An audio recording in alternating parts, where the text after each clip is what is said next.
One of the areas that nurses have problem with the NCLEX is the management of care. So let's do some questions, selected questions precisely for management of care. This, I call it management of care class. So let's review some NCLEX concepts. These 25 questions is mostly NCLEX questions on management of care. So let's practice up. First question.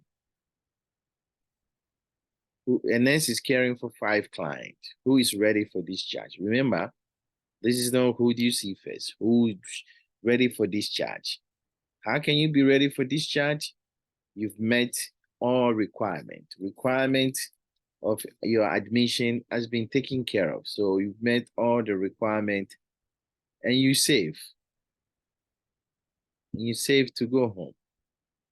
Everything is done. Everything that you need to achieve is being done. Not who do you see. So the most safest and the less sickest patient is the one that you send home.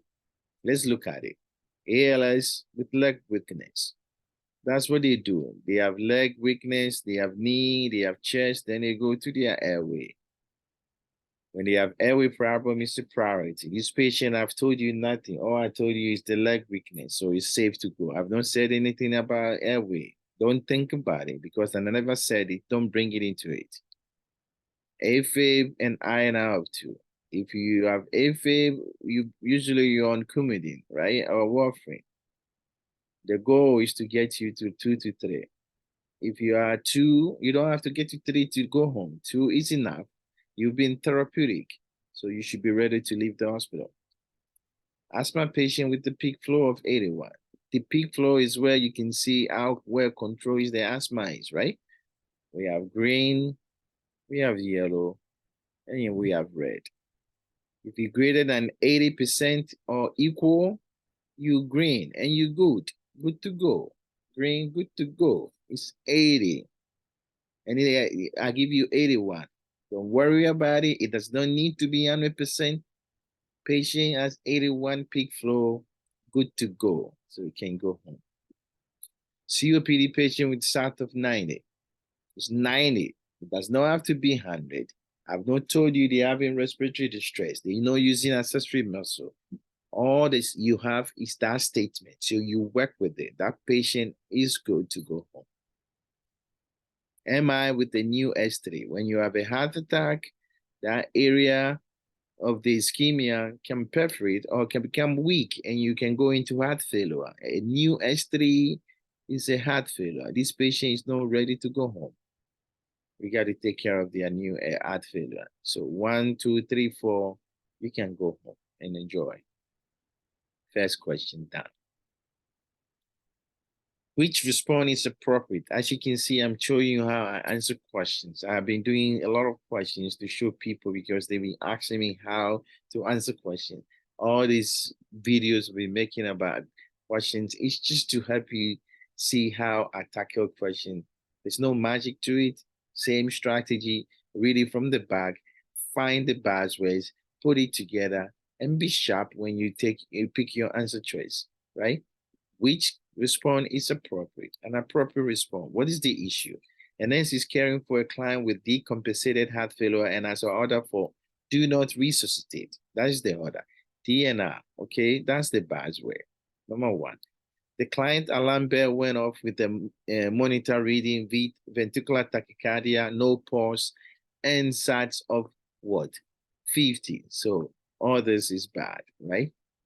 The client's spouse approached the nurse and said, please save him. So what is the issue? I have a VTAC, I have a DNR patient who's trying to die. Spouse said, save him. You see, I've summarized the whole thing. I'm the nurse. I have a DNR patient who's dying, and the spouse said, save him. What would I do? You have to obey the patient. That is his wishes. This is the order. You have to follow it. If you do anything other than that, it's called battery. You go to jail.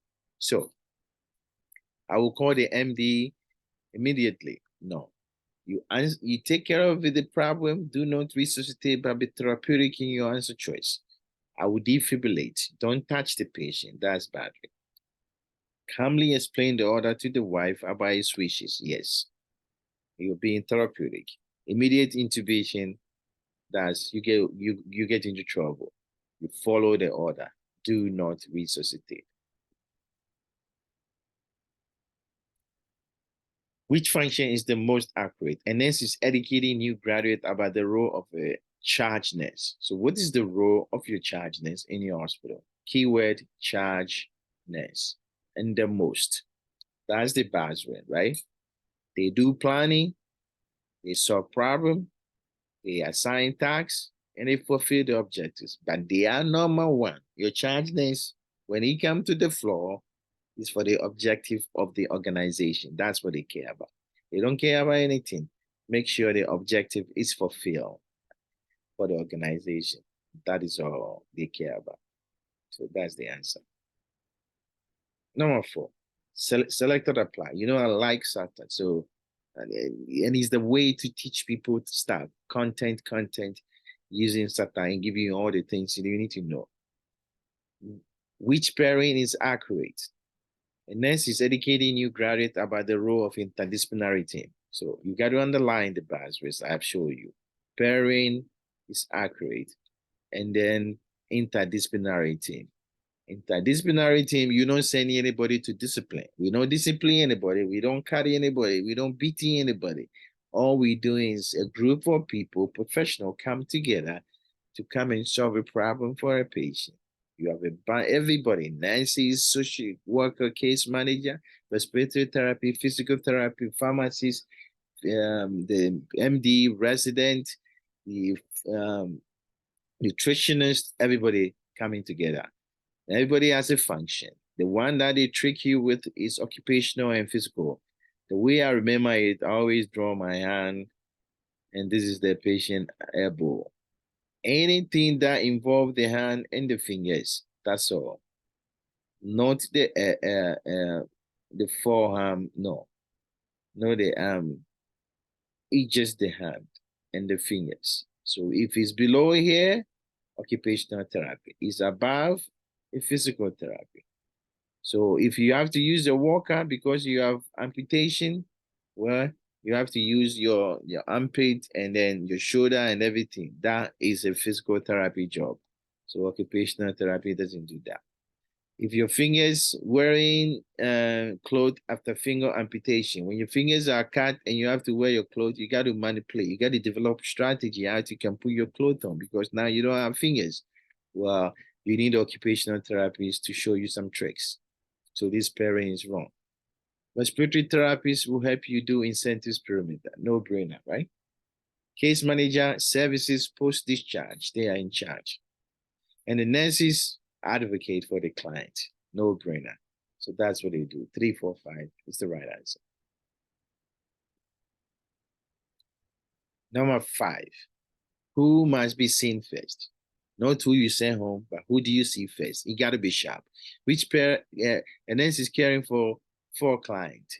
Who do you need to see first? And you have to be sharp. And what is being sharp? If you see a breathing problem, it's a priority. Electrolyte is a priority. Shock and sepsis is a priority. Hypothermia is a priority. Airway, number 1. And P is pain that will let you lose your limb and life and eyesight, right? Client with acute pancreatitis, infection, inflammation of the pancreas with amylase of 3,000. The number doesn't matter. So far as you have pancreatitis, your amylase is going to go up. Let them give you 1 million of amylase. Don't even think about it and choosing that as an answer. So I don't need to see you.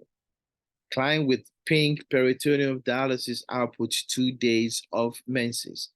Well, the catheter is in the peritoneal cavity. Your ovary and your fallopian tube has access to the peritoneal cavity. When you have menses, sometimes you have a retrograde flow into the peritoneum cavity, okay, using retrograde flow.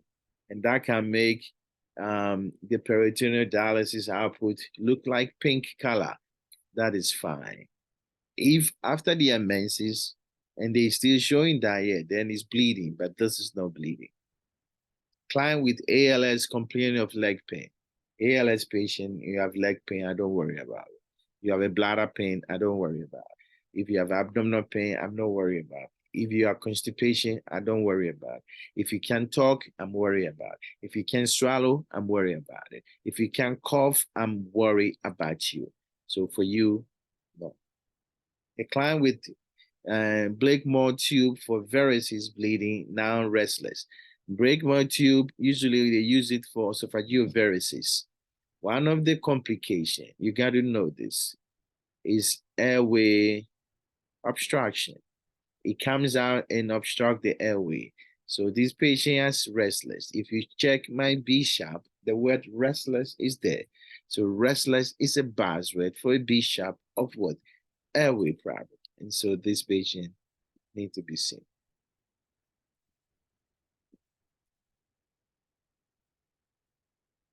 Number 6, SATA, of course, I'm a SATA guy. The next priority action should include, that is the only way I can give you facts, a lot of information, one question. A client was admitted for presumed active TB. So if you have active TB, this infectious disease question, infection control is straightforward. Just relax, sit back and say, what is the problem? A, I have an active TB. And you ask yourself, next question, what kind of isolation maneuver do I need? Is it contact? Is it airborne? Is what? Is it droplet? You know, this is airborne, right? If it's airborne, what do you need? There are only a few things you need. N95. So N95, wear N95 masks for a routine care. Excellent. The patient has to be in what? In the negative pressure room. Is in negative pressure room, right? When you're taking care of them in the room, they don't need to wear masks. Wear surgical mask. You, the nurse, you shouldn't wear surgical mask. This patient active TB, we need to confirm diagnosis. They would collect 3 morning sputum. It's in the morning. When you're collecting the sputum, if there's a question like that, they have to wash their mouth, clean their mouth before you take it. Don't come in the morning with the wake up in the morning, their mouth is all smelly and you take a specimen, it's contaminated. When they're putting somebody in a negative pressure room, there's 2 doors. Okay. This is the main door, and the patient will be here. This is the side door. Everybody go through the side door here. The main door is closed. So main door is closed. So collect 3 sputum, client in negative pressure room. Nurse wear N95 for surgical for routine care. Main door is closed. Wear surgical mask is wrong. So 2, 3, 4, 5 is the right answer.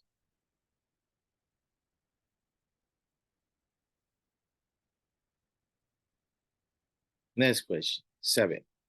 Select or apply. All of them, right? Which of the following require immediate intervention? Buzzword, I need to intervene. And this is caring for a client with ileostomy. This is a management of care class. In a GI, I just had that so that you can have some idea ileostomy, right? A new ileostomy. Every time we create a stoma, okay, supposed to be beefy red. That's good.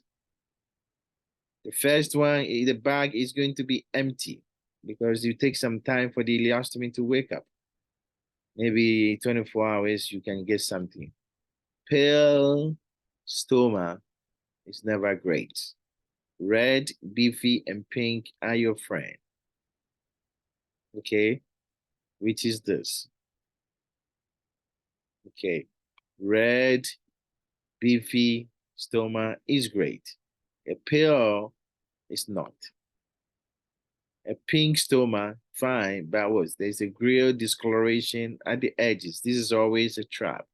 So this is where you have the stoma. Everything look pink, but when you look at the edges, it's all gray color. That's still not good. I want everything to be pink.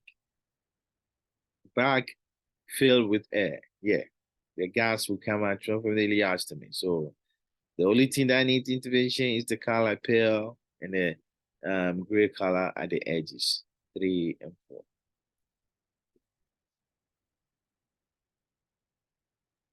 Select or apply. Again, which client the nurse should question when the PCP attempt to obtain consent? So the nurse is witnessing something is going on. The doctor is going to get a consent from 5 patients. Okay, which one she should question? Question this: why are you getting consent in this patient? Okay, then you ask yourself, what do I need? Consent. There's consent. Few things you have to know about consent. You should not be intoxicated.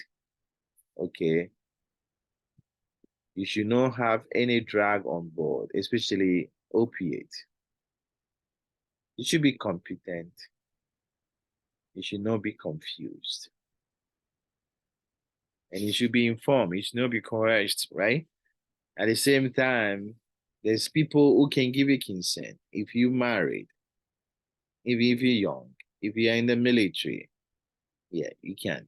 If you have children, if you call emancipated, that means you move from your family and you alone, you take care of yourself, yeah. So a 15-year-old girl who is married is considered adult. I mean, is emancipated, so she can give a consent. So the nurse should not question this one. 80-year-old woman who lives alone. Just living alone does not preclude you from obtaining consent, signing your own consent. A 35-year-old is oriented to only place. It's only one place. This patient is confused. A 45-year-old who is non-English speaking. Just because you don't speak English doesn't mean you can't sign your consent or be able to give your consent for a procedure.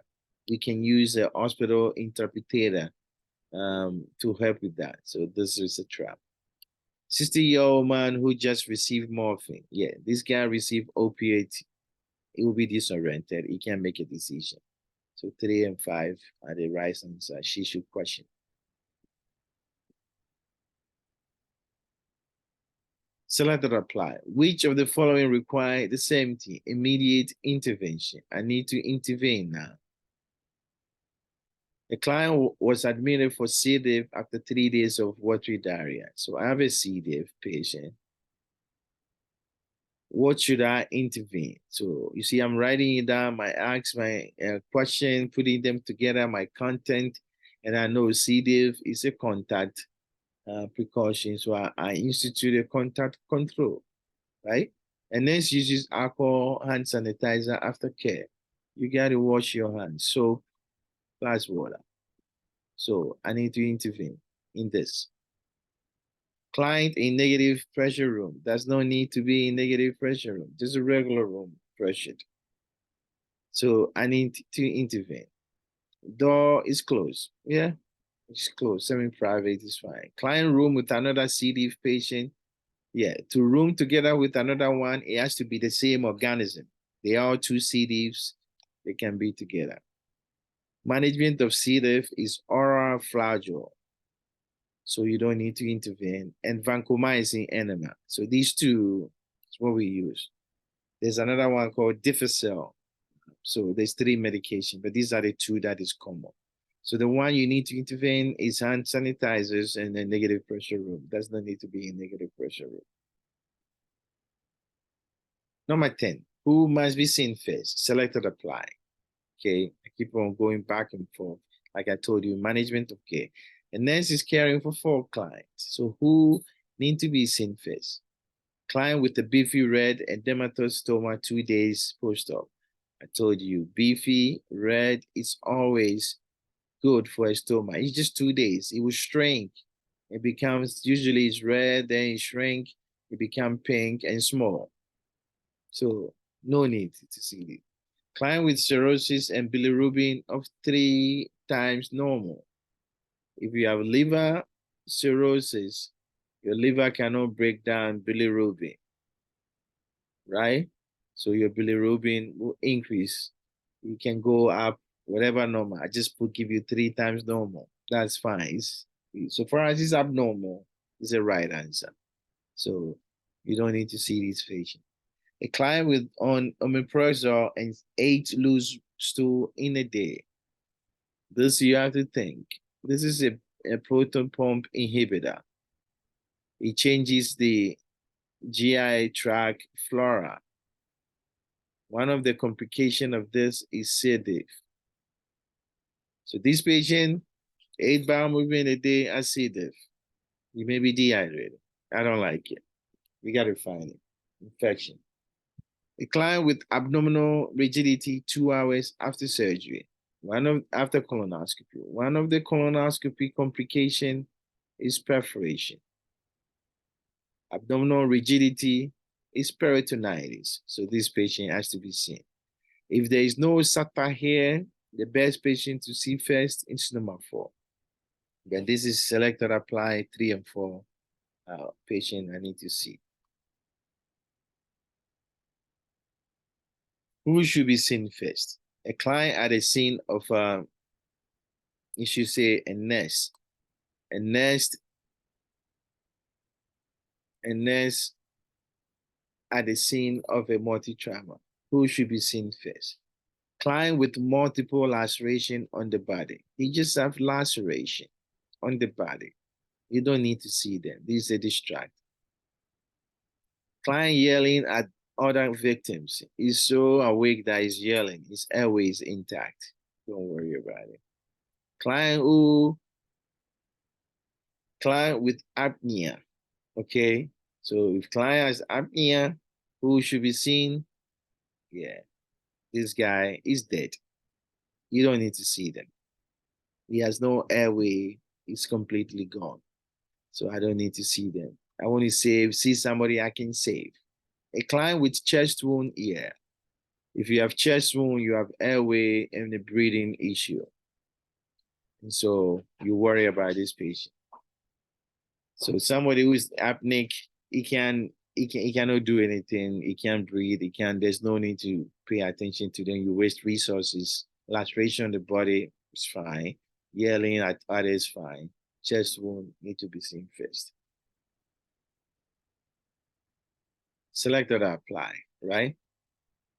Which tax is appropriate for a UAP? A medical team is made up of what? RNN, UAP, and LPN. So which one should be given to a UAP? They do a simple task. That's not required thinking. They can report what they see. Whatever they see, they can report it without making any assessment. I see this without any assessment. The folate color is blue. That's all. They're not making an assessment. They can tell you what they see.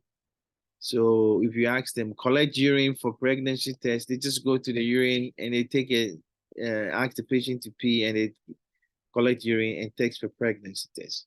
Provide Heimlich maneuver to a choking patient. They can provide emergency procedure acutely. Like they can help you do CPR, right? Somebody is choking, they've been teach how to do the first aid to patients. So if somebody is choking, they can go ahead, do the maneuver for maneuver for them, right? That is nothing. They're not doing an assessment. They see you choking, they can do that. If you walking outside, it's like a normal human being who should be able to help you do that. Report choking to the RN. They are reporting, okay? What they see is what they're telling you. I did not say assessment, nothing. They just reporting. Mr. John in the room is choking. That's all what they say. It's not an assessment. If you see them coughing and vomiting in their mouth and in the respiratory distress, yeah, they can tell you that. So they should be able to do that. Assist client to the bathroom. Yeah, no brainer, right? They can help with the ADRs. So educate client about food choices. Yeah, this one, there's education. The word education is done within their purview. So 1, 2, 3, 4 is their job. Select or apply. Which tax is appropriate for the UAP? The medical team is made up of RNN, UAP, and RPN. Assist client with grooming, ADL, so that's fine. Assist client with ambulation, ADL, so that is fine. Help with positioning, another form of ADL, you know, they can help you. Takes virus for an immediate post-op patient. It's just immediate, it's unstable. They have not even unstable. When a patient come into the floor, the first thing the person in charge in seeing them getting all their stuff is the nurse. So that should not be something our UAP should do. Reinforce client teaching. The word reinforce is done by the LPN. So this is not. So 1, 2, 3 is their job.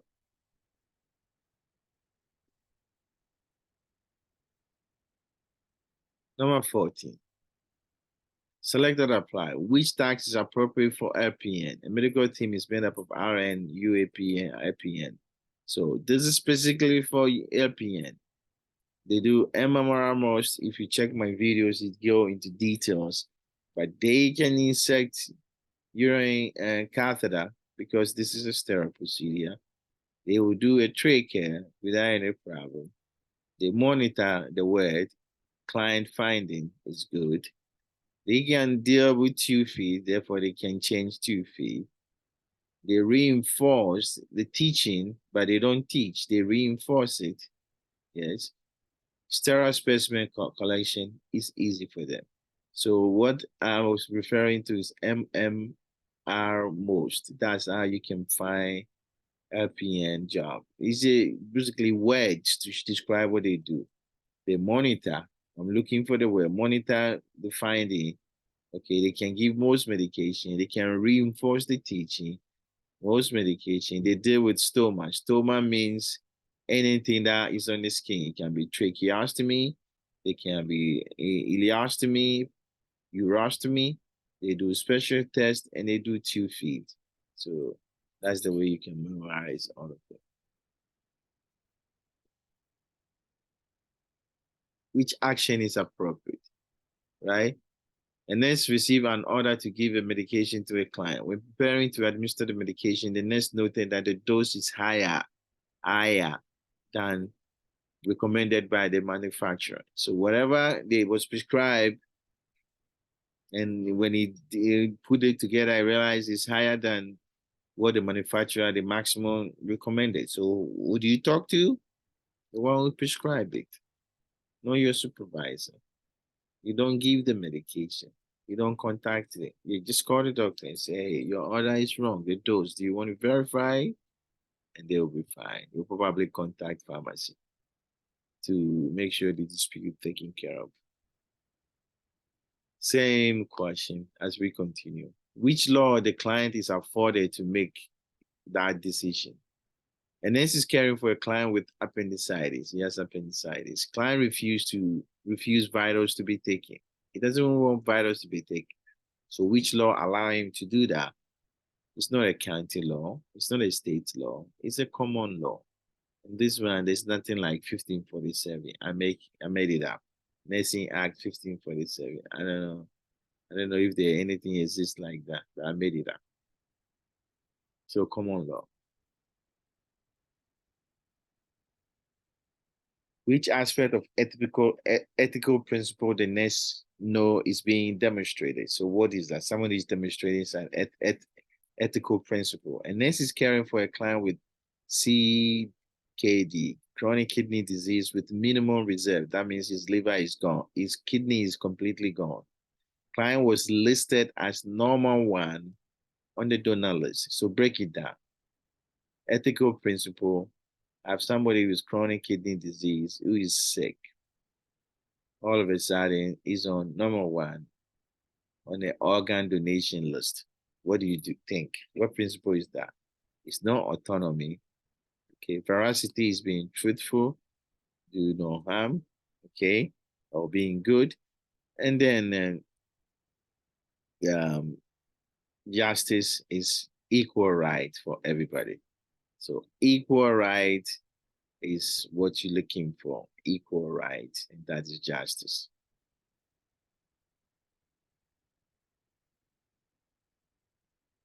Okay, same thing, right? Which ethical principle the nurse is demonstrating? A nurse said to a client, If you don't take your medication, I will lock you up. What is the nurse doing? Is it veracity being truthful? Imprisonment? No, it's just not imprisoning the patient yet. Battery, that means you touch the patient. She's using words to harass the patient. So that's an assault, verbal assault.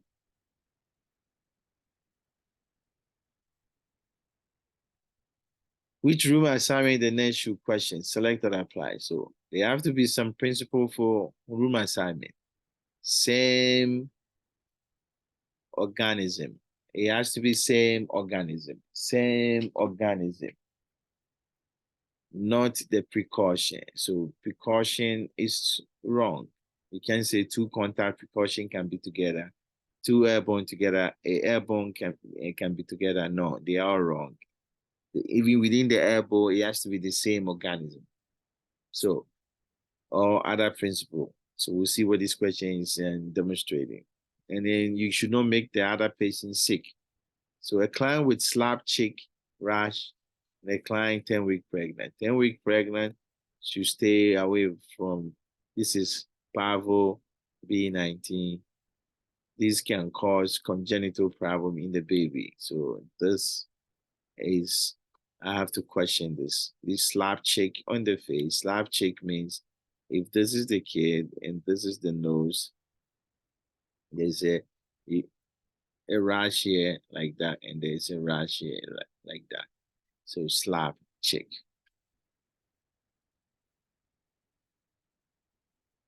A client with MRSA and a client with scabies. So this is not the same as this. Therefore, they cannot be together. Two MRSA can be together, but these people cannot be together. A client with appendicitis and a client with diverticulitis. This is no infection. This is no infection. It's no, they like in terms of being transmitted. They don't transmit anything. They don't transmit anything. This is a standard precaution for both of them. So they should be able to stay together. So they okay. A client on adalimumab for cirrhosis and a client with influenza. As you can see, the last name MAB, this making immunocompromised. Therefore, why should you put the flu person in the same rooms? Yeah, I gotta question this. So that one is question this, question this, question.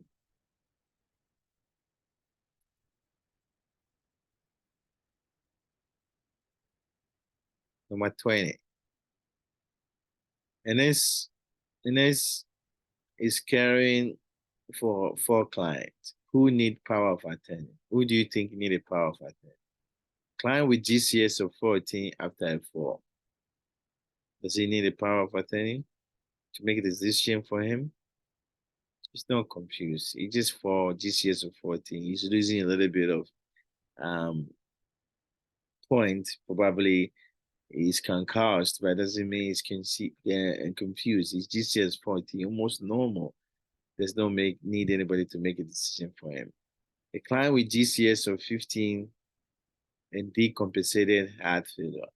Just because he has decompensated heart failure doesn't mean he need a power of attorney. GCS 15 can make a decision on his own. A client with GCS of 4 and posturing. He's posturing, that means he's decelebrating or and decorticating. That's severe brain injury. He can't make any more decision. Somebody have to make a decision for him. A client with GCS of 13 and the living will. This is a trap. I said it to confuse you, but to test your knowledge. GCS of 3 can't make a decision. Okay, he can't make any more decision. No decision from that patient. Somebody have to make a decision for him. But guess what? He has a living will. Therefore, he's powerful. You don't need the power of attorney. Go back to his living will and see what he wanted. If the living will stated, then that's we are golden. So that's very good. That having a living will negate the need for power of attorney because everything will be stated in the living will. So the person that needs is just one, not 3.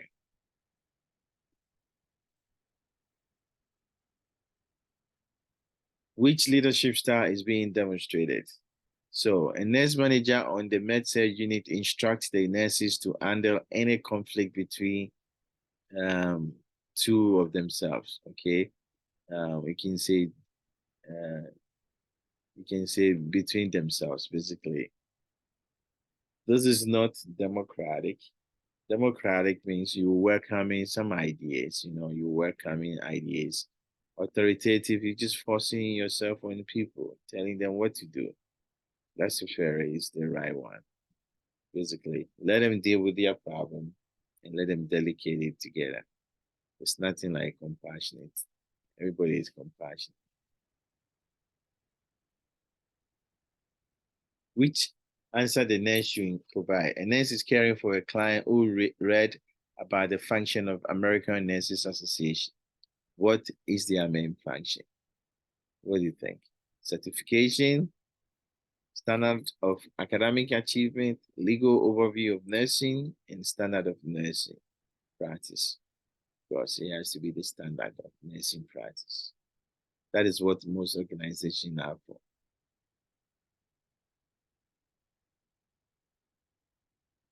Which level of healthcare has been provided? So a client just had colonoscopy at age of 45. So which level of care? So let me give it to you content. Primary is preventive. So if I tell you to lose weight, so exercise, avoid fatty food, okay, no salt in your diet. These are all immunization. This is to prevent staph, okay? So let me write it here. So primary is basically preventive measures like immunization, any health maintenance, health promotion ideas, any health promotion, lose weight, exercise, or go to the gym. They are all form of, and you're getting immunization to avoid COVID infection. Yeah, this is primary prevention. Secondary is a screening, any test that involves screening, looking for the disease. Screening is looking for the disease early. That's what you're looking for. And tertiary,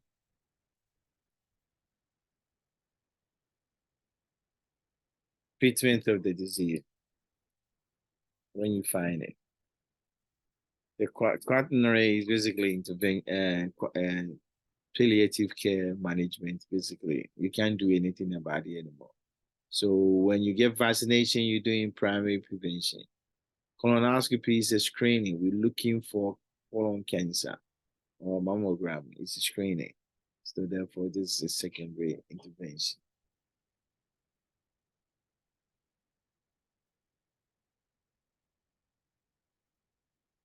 And then number 24. And this is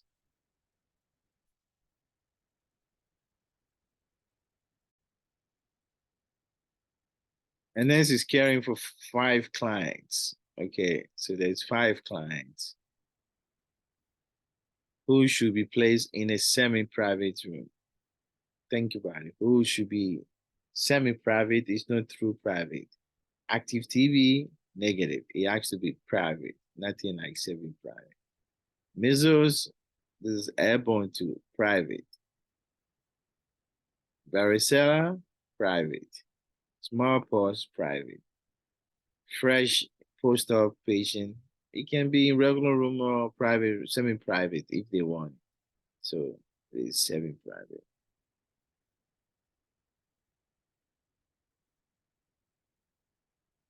Which room assignment is appropriate? So which one do you think is appropriate? This is to test your mind to make sure you get whatever I was talking about. 2 clients with active TB, yeah, you have to, you don't want to put them together, but that is the acceptable pairing. 2 clients with varicella, yeah, there's 2 of them. A client with TB and a client with varicella cannot be together. Client with chickenpox and client with TB because they have different organisms. Okay, so these are your 25 questions. Hopefully you get something out of it just to test your knowledge, management of care, and nursing concept. Take care. Once again, subscribe and put your notification on so that you can get notified when I make video from YouTube. Take care of yourself and keep charging as always. All the best of luck.